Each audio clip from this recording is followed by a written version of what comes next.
आपका स्वागत है ज़ॉम्बी वॉरियर विद सिस्टम में।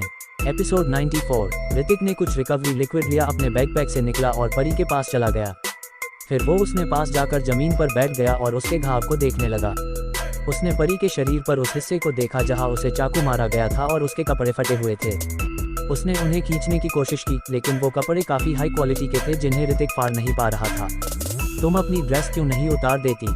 ऋतिक ने हल्की झिझक के साथ परी से सवाल किया। ऋतिक की बात सुनकर परी पलटकर उसे घूरने लगी। मुझे बस तुम्हारे घावों पर दवाई लगाने हैं और तुम्हारी ड्रेस इतनी स्ट्रॉन्ग है कि मुझसे निकल ही नहीं रही, ऋतिक ने परी को समझाते हुए कहा। उसके चेहरे से ये साफ था कि वो किसी भी गंदे इरादे से परी को उसकी ड्रेस उतारने को नहीं कह रहा था। परी एक पल के लिए झिझकी, लेकिन फिर उसने अपने चोटिल हाथों से अपनी ड्रेस थोड़ी ऊपर कर ली। ऋतिक उसे बड़े ही ध्यान से ऑब्जर्व कर रहा था। जब उसने अपनी ड्रेस उतारी तो ऋतिक को परी की कोमल गर्दन नजर आई जो एकदम दूध की तरह सफेद थी। उसके घायल कंधे पर एक गहरा घाव था। क्या तुम मुझे ऐसे ही घूरते रहोगे या दवाई भी लगाओगे? परी ने पाया कि ऋतिक बस उसके जिस्म को निहार रहा था, इसलिए उसने तुरंत उसे याद दिलाते हुए कहा। ओह हाँ, ऋतिक ने अपना सिर हिलाया, फिर एक शीशी निकाली और उसे परी के घाव पर डाल दिया। जब ऋतिक ने उसके घाव देखा तो वो अंदर से दंग रह गया। घाव काफी गहरा था जिससे उसकी बोन्स तक नजर आ रही थी जो टूटने की कगार पर थी। ऋतिक को काफी गुस्सा आ रहा था। आफ्टर ऑल वो घाव परी को उसे बचाते समय लगा था। फिर उसने एक गहरी सांस ली और उसके भयानक घाव पर ठीक होने वाली दवा लगाना शुरू कर दिया। रिकवरी लिक्विड के लगते ही उसके घाव से सफेद धुआं निकलने लगा। ऋतिक ने पाया कि परी को काफी जलन हो रही थी, लेकिन उसने फिर भी कोई आवाज नहीं निकाली। परी काफी सहनशील लड़की थी। अगर उसकी जगह पर कोई और होता तो अभी तक जमीन पर दर्द से लौट रहा था। मेरे घाव पर लगा दो। परी एक पारदर्शी कांच की शीशी निकाली जो हल्के सोने के पाउडर से भरी हुई थी और परी ने उसे अपने दूसरे हाथ से ऋतिक की ओर फेंक दिया। ऋतिक ने वो शीशी ली और कुछ पल सोचने के बाद उसे परी के घावों पर लगा दिया। उसके बाद ऋतिक ने उसके घाव पर एक पाउडर छिड़क दिया जिससे खुले हुए घाव को बंद कर सके।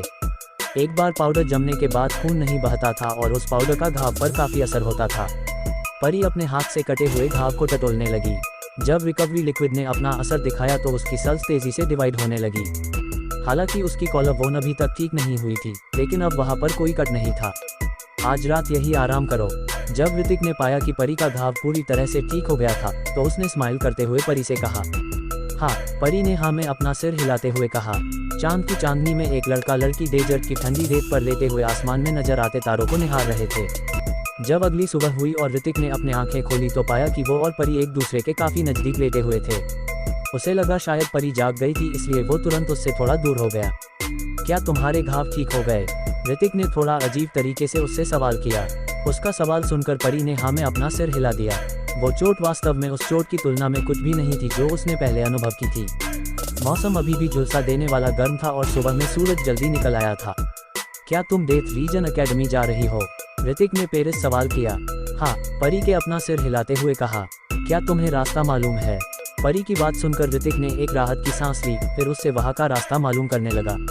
उसने सोचा था कि शायद परी को डेथ रीजन एकेडमी का रास्ता पता होगा और अगर वो उसके साथ जाएगा तो वो डेजर्ट में इधर उधर भटकने से बच जाएगा। परी ने एक दिशा की ओर अपनी स्वॉर्ड से इशारा किया और फिर उसी ओर जाने लगी। मेरा इंतजार करो, कहाँ भाग रही हो? ऋतिक ने जल्दी से अपना सामान उठाया और परी की तरह भागने लगन। किसी ऐसे इंसान को ढूंढना आसान नहीं था जो रास्ता जानता हो और अब ऋतिक रेगिस्तान में नहीं रहना चाहता था। चलते हुए उन्हें एक सप्ताह से भी ज्यादा समय हो गया था। रही रोली ऋतिक की पॉकेट से बाहर आया और उसके कंधे पर जाकर लुढ़क गया। तुम काफी स्ट्रॉन्ग हो गए हो। जब वो लोग डेजर्ट में घुल रहे थे तब परी जो पूरे समय शांत थी, लेकिन फिर अचानक से उसने ऋतिक से कहा। हाँ, क्या तुम नहीं जानती कि मैं कौन हूँ? ऋतिक ने विजयी मुस्कान के साथ कहा।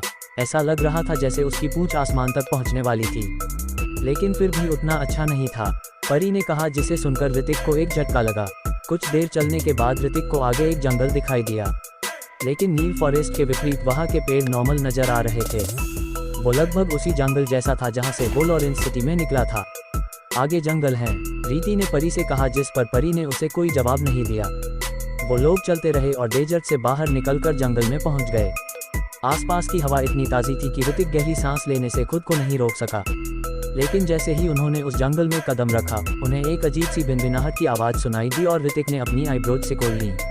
पेन। तभी अचानक से ऐसा लगा मानो परी ने कोई चीज़ ऑब्जर्व की हो और उसने सीधे अपनी स्वॉर्ड से एक पेड़ की डाल को काट दिया। उस पेड़ पर एक कीड़ा था जिसका शरीर एक टहनी की तरह नजर आ रहा था, लेकिन फिलहाल वो दो टुकड़ों में काटा जा चुका था। ध्यान से, यहाँ पर रंग बदलने वाले कीड़े हो सकते हैं। परी ने चारों ओर नजरें घुमाते हुए ऋतिक से कहा, रंग बदलने वाला कीड़ा। ऋतिक ने रंग बदलने वाले कीड़े के शरीर को ऑब्जर्व करने के लिए अपनी सुपर आई स्किल को कास्ट कर दिया। ऋतिक ये देखकर दंग रह गया कि वो चीज रैंक 3 का इवॉल्व मॉन्स्टर था। वो कीड़ा गंभीर दर्द दे सकता था और अक्सर पेड़ों में छिपा होता था।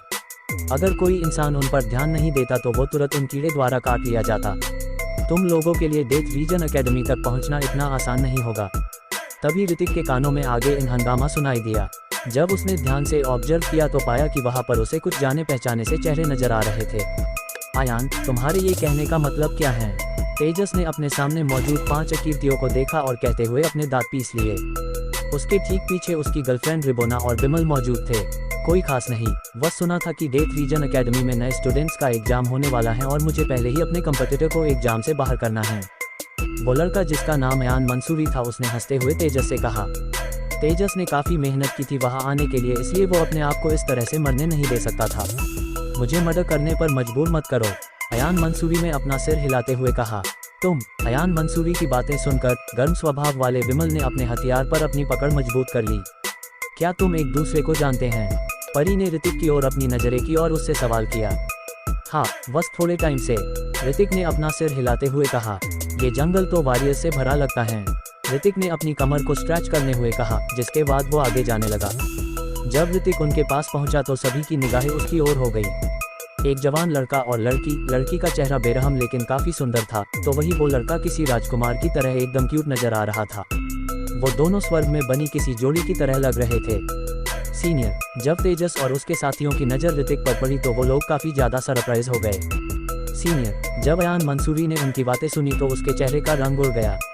ये लोग मेरे दोस्त हैं और तुम जरा मुझे अपना चेहरा दिखाओ और इन्हें जाने दो, ऋतिक ने अयान और उसके साथियों की ओर देखकर मुस्कुराते हुए कहा। उसने अपनी सुपर आई स्किल को कास्ट किया और पाया कि वो 5 लोग रैंक 3 के वॉरियर्स थे जिनकी फिटनेस 3000 से ज्यादा थी। हालांकि वो लोग ज्यादा नहीं थे और ना ही वो ऋतिक का सामना कर सकते थे, लेकिन फिलहाल उनकी कंडीशन सही नहीं थी। परी की चोट अभी तक ठीक नहीं हुई थी और पिछली रात उसने काफी एनर्जी यूज कर ली थी और अभी तक पूरी तरह से रिकवर नहीं हुई थी। अगर अब उन्हें लड़ना पड़ा तो शायद उन्हें ही नुकसान होगा। उन्हें जाने दो। क्या तुम मजाक कर रहे हो? अयान ने ध्यान से ऋतिक को ऑब्जर्व किया तो पाया कि ऋतिक की आभा बस एक रैंक 1 के वॉरियर के जितनी थी, जिसे समझते हुए उसने हंसते हुए ऋतिक से कहा। ऐसा लग रहा था मानो उसने अभी अभी दुनिया का सबसे मजेदार चुटकुला सुना हो। अयान, वो लड़की काफी क्यूट है, हम इन लोगों को जाने देते हैं और उस लड़की को यही रोक लेते हैं। ऋतिक को ऑब्जर्व करने के बाद वो लोग अब परी की ओर देख रहे थे। ये पहली बार था जब उन्होंने इतनी खूबसूरत लड़की देखी थी और उसे देखकर उनके दिल में एक आग जलने लगी थी। सीनियर, ये लोग डेथ रीजन एकेडमी के स्टूडेंट्स हैं, तेजस ने सम्मानपूर्वक ऋतिक से कहा। क्या सच में? ऋतिक ने हैरानी के साथ उससे सवाल किया।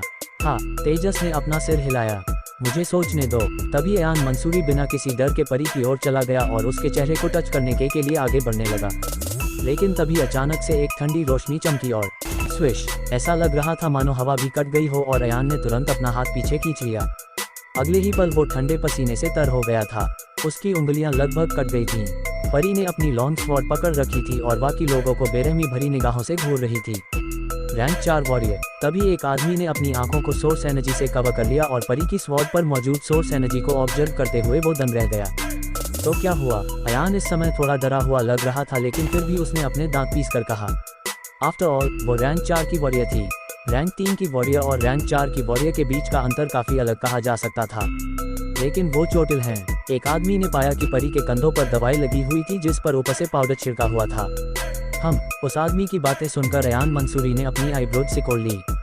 पहली बार जब उसने परी को देखा तो उसके दिल में एक आग सी महसूस होने लगी थी। उसने इतने स्वभाव वाली इतनी खूबसूरत लड़की कभी नहीं देखी थी।